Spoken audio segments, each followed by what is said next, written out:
পরিষদ হবিগঞ্জ জেলা শাখার পক্ষ থেকে বিনীতভাবে অনুরোধ জানাচ্ছি।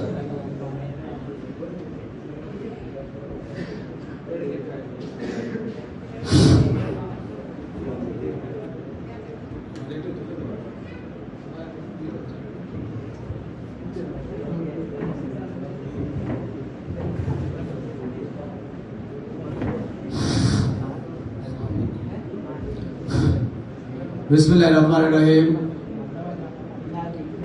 বিপ্লব সংগ্রাম গণঅভ্যুত্থানের মধ্য দিয়ে ঢাকা বিশ্ববিদ্যালয়ের তরুণ ছাত্র মেধাবীদের হাতে গড়া সংগঠন বাংলাদেশ ছাত্র অধিকার পরিষদ ৭ম প্রতিষ্ঠা বার্ষিকীতে হবিগঞ্জ জেলা ছাত্র অধিকার পরিষদের আয়োজিত আজকের এই আলোচনা সভা উপস্থিত আছেন উক্ত আলোচনা সভার সম্মানিত সভাপতি, বাংলাদেশ ছাত্র অধিকার পরিষদ হবিগঞ্জ জেলা শাখার সম্মানিত সিনিয়র সহ সভাপতি ছোট ভাই মিনহাজ আহমেদ।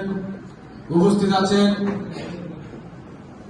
বাংলাদেশ গণ অধিকার পরিষদ হবিগঞ্জ জেলা শাখার সংগ্রামী সিনিয়র সহ সভাপতি শ্রদ্ধাভাজন বড় ভাই মাহবুব আলম চৌধুরী মুবিন। উপস্থিত আছেন বাংলাদেশ গণ অধিকার পরিষদ হবিগঞ্জ জেলা শাখার সংগ্রামী সহ সাংগঠনিক সম্পাদক মীর দুলাল ভাই।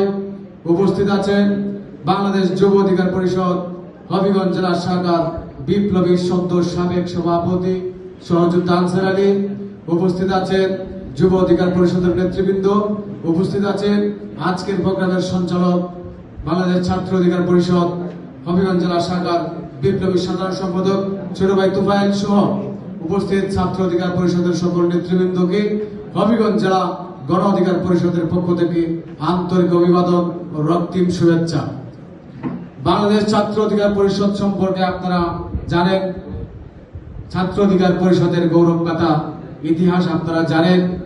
2018 সালে তৎকালীন ফ্যাসিস্ট স্বৈরাচারী হাসিনা এমন ভাবে বাংলাদেশের জমিনকে স্বৈরতান্ত্রিক ভাবে রূপান্তরিত করেছিল, তৎকালীন সময়ে বাংলাদেশের কোন রাজনৈতিক দল ফেসবুকে একটি স্ট্যাটাস দিত তখন ভয় করত।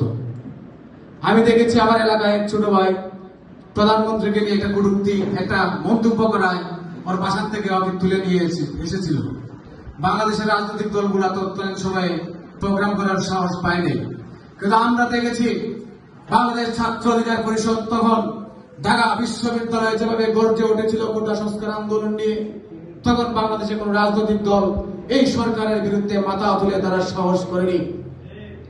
ছাত্র অধিকার পরিষদ একটি সাহসী সংগঠন, ছাত্র অধিকার পরিষদ একটি বিপ্লবী সংগঠন।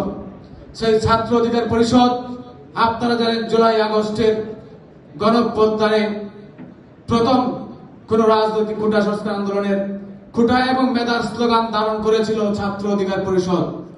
সেই ছাত্র আন্দোলনে পরবর্তীতে বিশাল আকার ধারণ করে জুলাই আগস্টের এক ট্র্যাজেডি বাংলাদেশের বুকে তৈরি হয়েছে।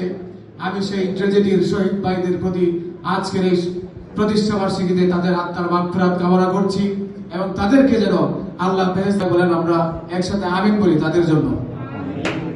প্রিয় ভাইয়েরা, বক্তব্য দীর্ঘায়িত করব না, আমি আপনাদের উদ্দেশ্যে বলতে চাই আমরা গণ অধিকার পরিষদ হবিগঞ্জ জেলা শাখা আপনাদের সাথে সর্বাত্মক সহযোগিতার সাথে এগিয়ে নিয়ে সবসময় আসব।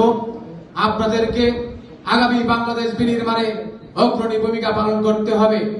আপনারা জানেন বর্তমানে বাংলাদেশকে যে জুলাই আগস্টের অভ্যুত্থানে ট্র্যাজেডি সরকার গঠিত হয়েছে, সেই সরকারকে ব্যর্থ করার জন্য স্বৈরাচারী হাসিনা ভারতে বসে এখনো ষড়যন্ত্র করে যাচ্ছে। সেই ষড়যন্ত্রকে রুখে দেওয়ার দায়িত্ব আপনাদের। সেই ষড়যন্ত্রকে রুখতে হবে এবং নব্য স্বৈরাচার আমাদেরকে গ্রাস করার জন্য বসে আছে। আমরা ভবিষ্যৎ বাংলাদেশে আর কোন রাহাজানি স্বৈরাচারী ছাদাবাজি আমরা দেখতে চাই না। সেই আজকে ৭ম প্রতিষ্ঠা বার্ষিকীতে আপনাদেরকে শপথ গ্রহণ করতে হবে। ভবিষ্যৎ বাংলাদেশ হবে তরুণের বাংলাদেশ, ভবিষ্যৎ বাংলাদেশ হবে ছাত্র অধিকার পরিষদের বাংলাদেশ, ভবিষ্যৎ বাংলাদেশ হবে বিপিনের বাংলাদেশ। এই প্রত্যাশা রেখে আমার বক্তব্য শেষ করছি। জনতার অধিকার আমাদের অঙ্গীকার, দেশ হবে জনতার।